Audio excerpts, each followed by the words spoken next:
Right, good evening everyone. Thank you very much to Kane and Suzanne. That was very interesting, and I don't even do financial law. Lots of bedtime reading for everybody. So I'm starting off with the public law update, and I've got to remember to use my, there we go, remember to use my clicker.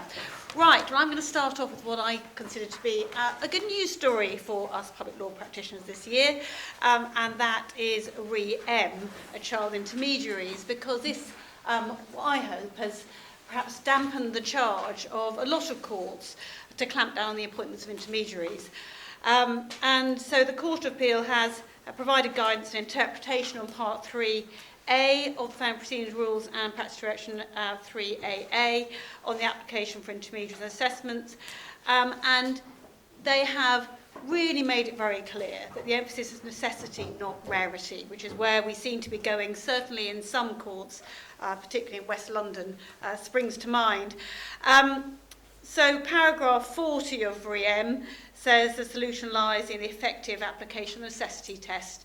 You might say that is common sense triumphing. Focus on evidential basis for the application, appropriate weight attached to these reports, and all the parties are used to be sought and taken into account. The court to consider the range of participation directions, the reasons for granting or refusal must be properly set out, and helpfully, the Court of Appeal makes it clear that where correctly understood, the court's powers are wide enough to permit it to authorise intermediary assistance for legal meetings outside the court building, and the issue should be considered separately as different considerations may apply. Interestingly, I was told today for the first time, I was in court with Claire somewhere, that apparently the budget for intermediaries comes out of the judicial budget, which might explain why the judiciary have been quite sharp about the issue of intermediaries. It's the same budget they use for the allocation of DDJs and recorders, so there clearly may be a sort of a financial interest in making sure that they are scrutinising the need for intermediaries. Moving on, this year we had the case of RE-T, children non-disclosure.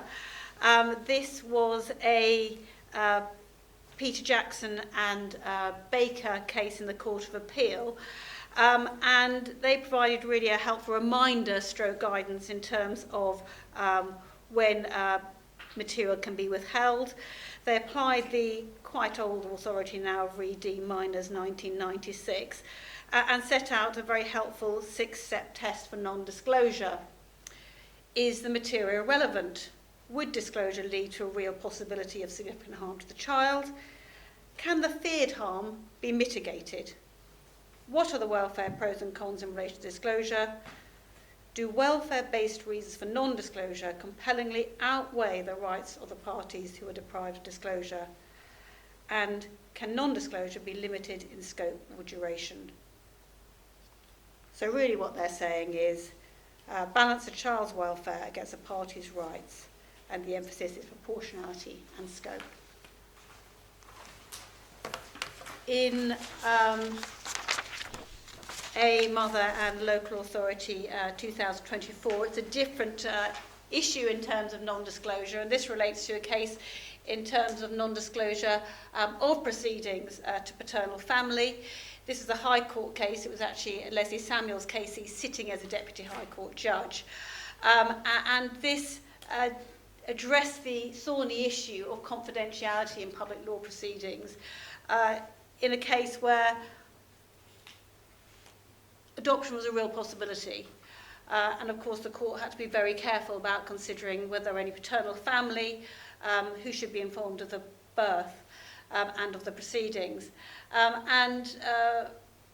Leslie Samuels was careful to make sure that he confirmed and understood that adoption in such a case, the maintenance of confidentiality was an exceptional case, but in this particular case, he was clear that there was evidence, rooted in the evidence, that there was danger. And ultimately, when balancing the complex and fact-sensitive situation, safety prioritised and welfare, in that particular case, he was clear that the mother had given such evidence that her reasons for fearing disclosure were well founded. In Re T, the Court of Appeal looked at the issue of fresh evidence in the Court of Appeal in public law proceedings. It went back to look at Re G and Re E, and perhaps unsurprisingly, and I think we'd all consider correctly, consider that in a court in children cases may be more readily persuaded to exercise discretion in favour of admitting new material in finely balanced circumstances. And in cases involving children, the importance of welfare decisions being based on sound factual findings will inevitably be a relevant matter. So whilst the criteria in Adam Marshall will be applied, but with a view to all relevant matters ultimately being considered. And so, going back to first principles, the evidence must not have been obtainable with reasonable diligence for use at trial. The evidence must be such that if given, it would probably have an important influence on the result of the case, and the evidence must appear to be credible. Proper flexibility, we were told, is not the same as laxity.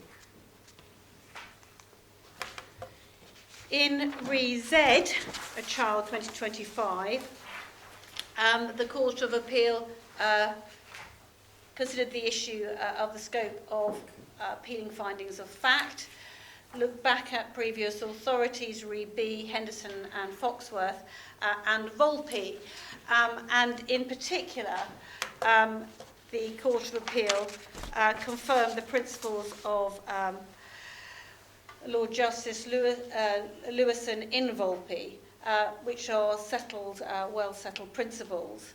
An appeal court should not interfere with the trial judge's conclusions and primary facts unless it is satisfied that he was plainly wrong. The adverb plainly does not refer to the degree of confidence felt by the appeal court that it would not have reached the same conclusion as the trial judge. It does not matter, with whatever degree of certainty that the Court of Appeal considers that it would have reached a different conclusion. What matters is whether the decision under appeal is one that no reasonable judge could have reached. An appeal court is bound, unless there's compelling reason to the contrary, to assume that the trial judge has taken the whole of the evidence into his consideration, which is obviously helpful. The mere fact that a judge does not mention a specific piece of evidence does not mean that he overlooked it. The validity of the findings of fact made by the trial judge is not aptly tested by considering whether the judgment presents a balanced account of the evidence, and the trial judge must of course consider all the material evidence, although it does not need to be discussed in his judgment, and the weight which he gives to it, however, preeminently is a matter for him. So an appeal court can therefore set aside judgment on the basis the judge failed to give the evidence a balanced consideration only if the judge's conclusion was rationally insupportable, which obviously is a very high test indeed. And the reasons for judgment will always be capable of being better expressed. An appeal court should not subject judgment to narrow textual analysis, nor should it be picked over or construed as though it was a piece of legislation or contract. In Leicestershire, County Council and the Mother 2024, Mrs. Justice Levin addressed the issue of a delay in terms of assessments in a case where neither parent were viable options. This was a case where there was only one extended family member who had been identified. The local authority had worked hard to try and get her assessed. She'd been assessed out in Switzerland. She had a positive interim viability assessment, but CFAB had caused untold delays outside the control of the local authority, outside the control of the maternal aunt in Switzerland. But Mrs. Justice Levin was told at the hearing, when the baby was 7 months old, that before any full assessment could be achieved, it would be at least 9 months. And she said, I take on board that this is nothing else will do, but this child cannot wait for 9 months. And she refused it based on the child's best interests.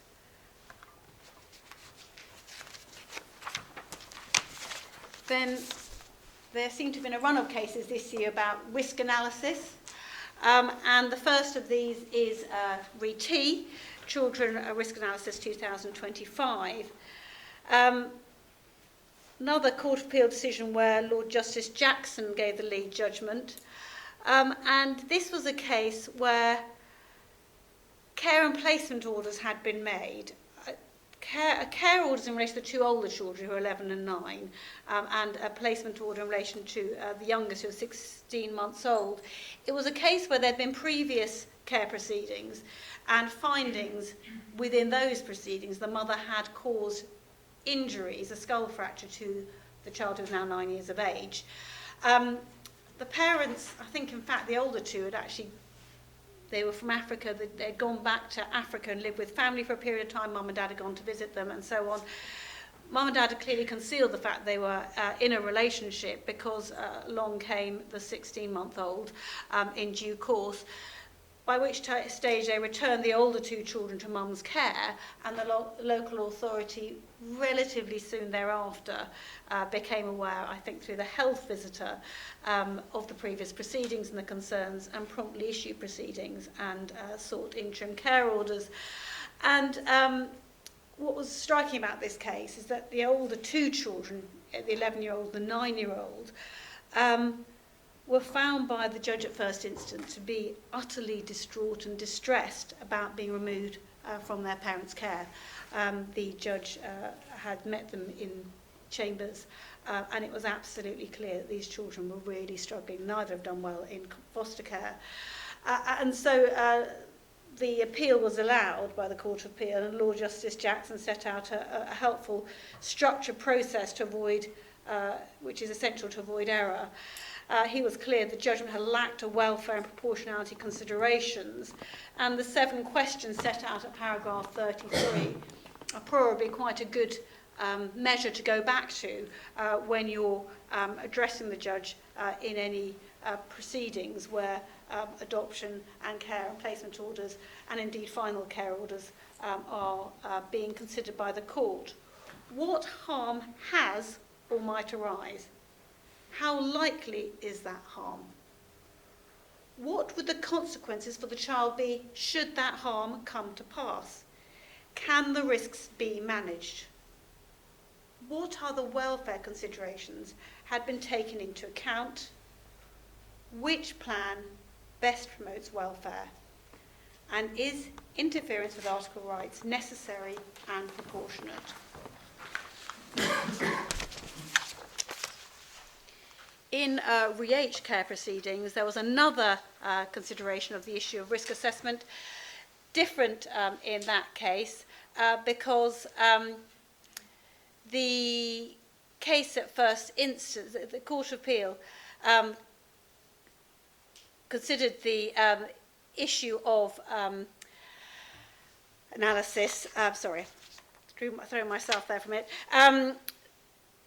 Case first instance, the judge had failed to analyse the current risks in the light of the mother's history.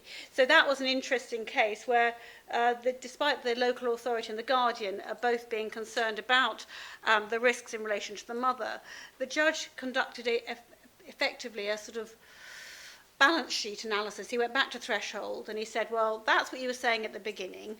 Mum now says none of those things are happening. I think none of those things are happening, so I'm actually going to return the child to Mum.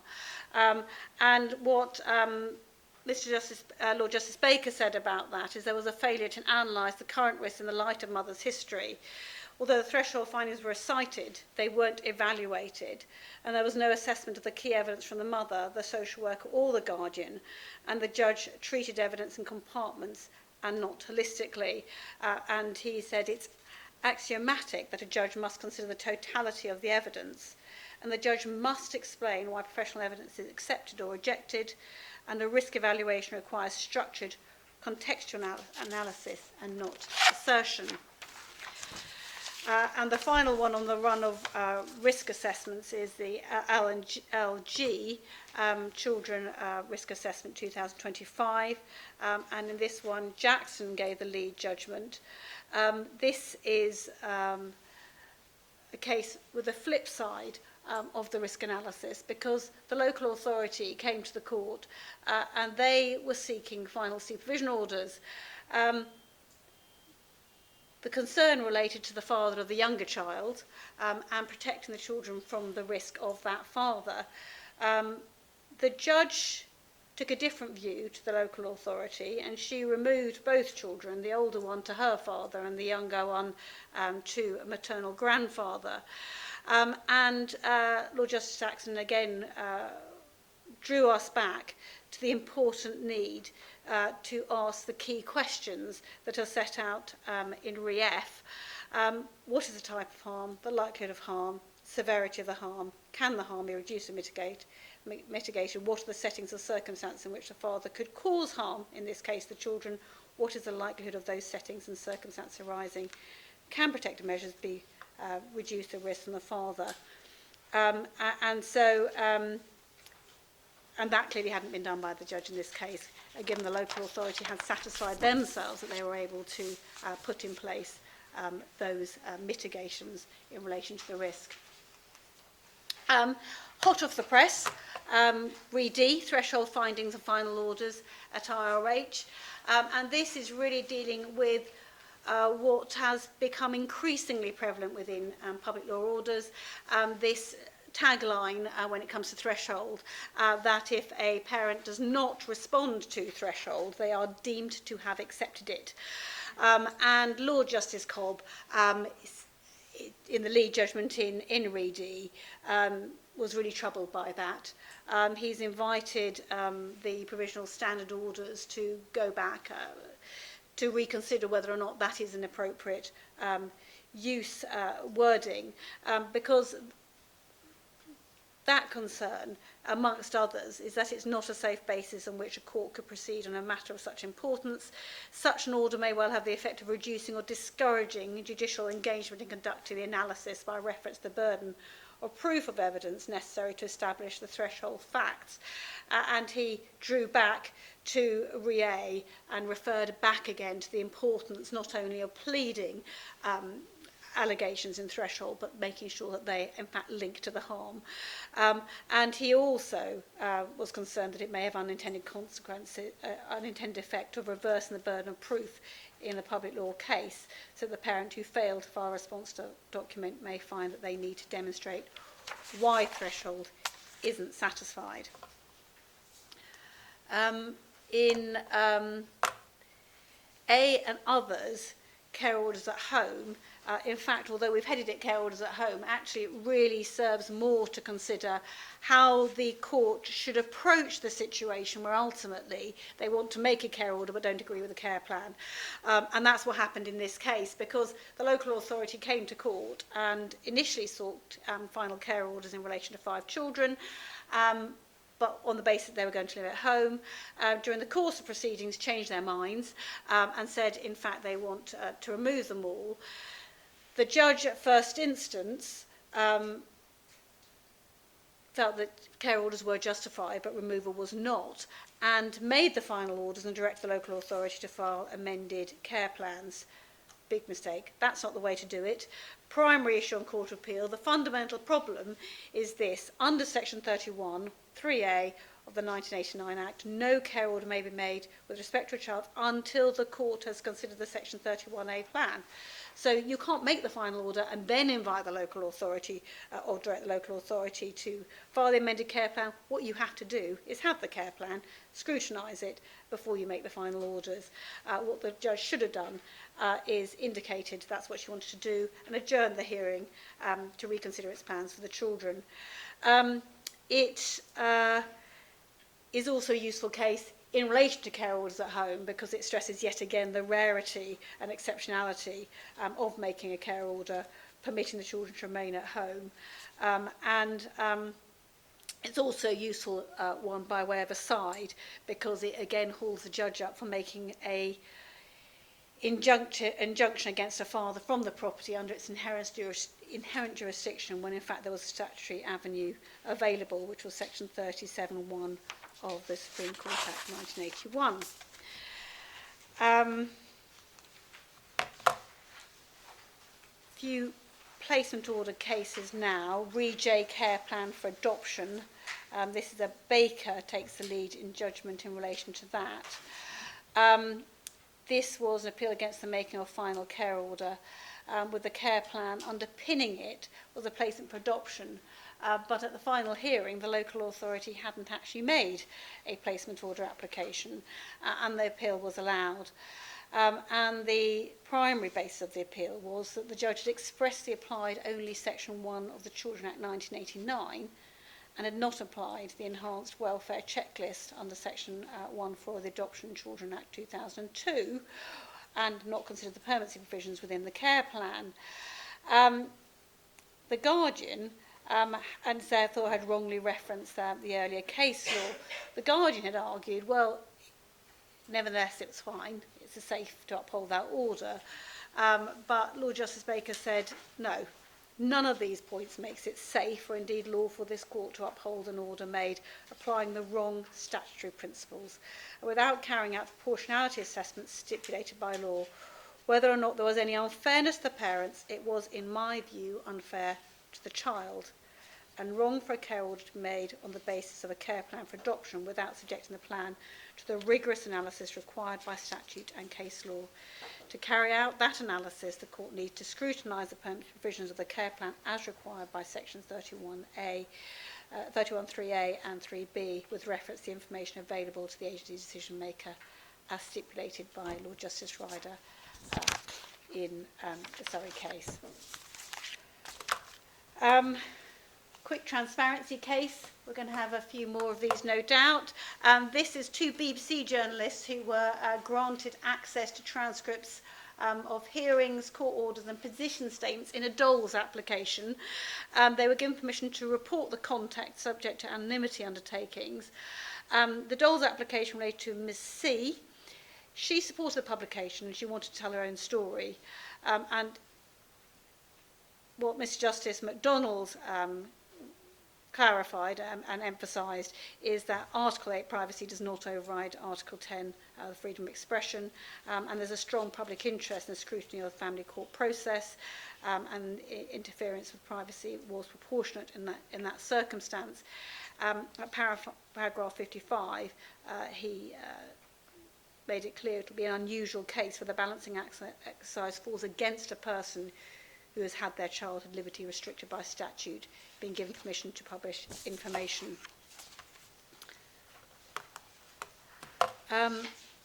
Adoption.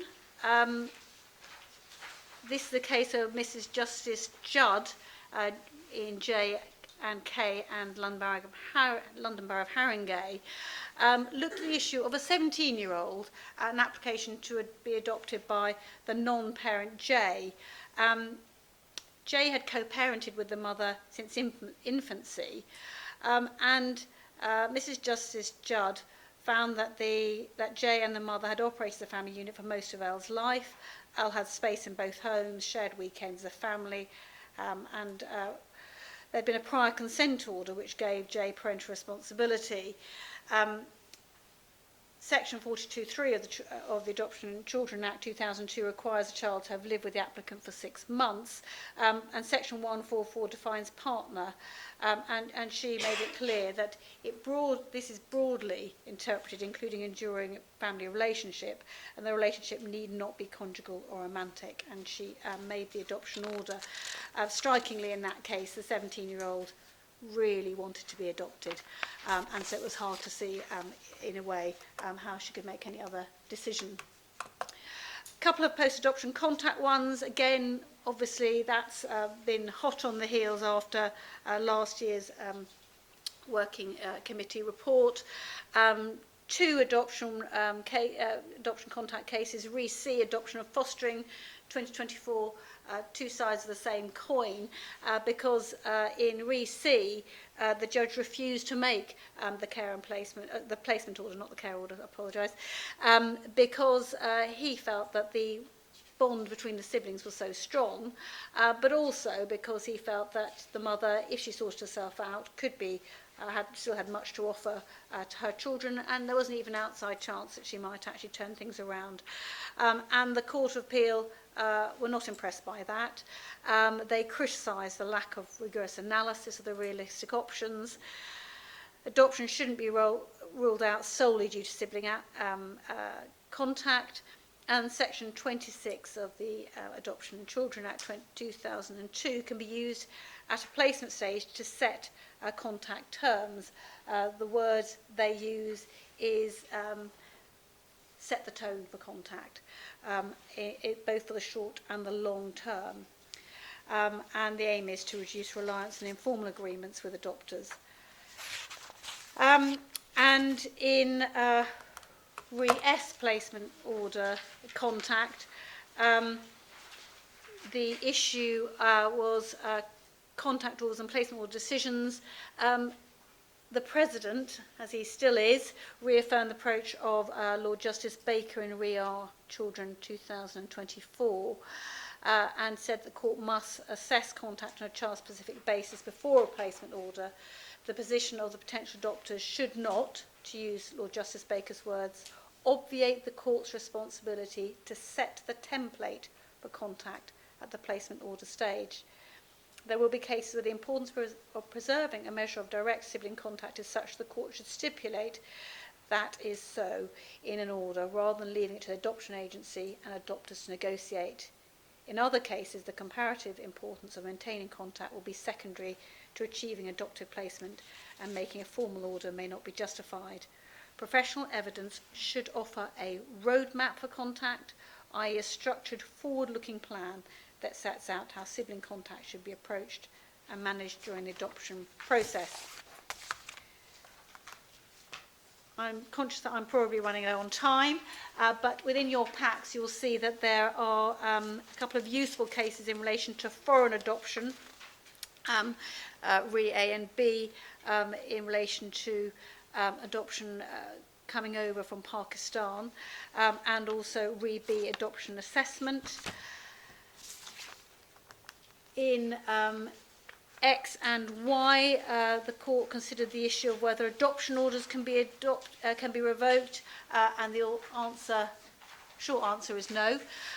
So again, I'm going to leave you to go and think about that.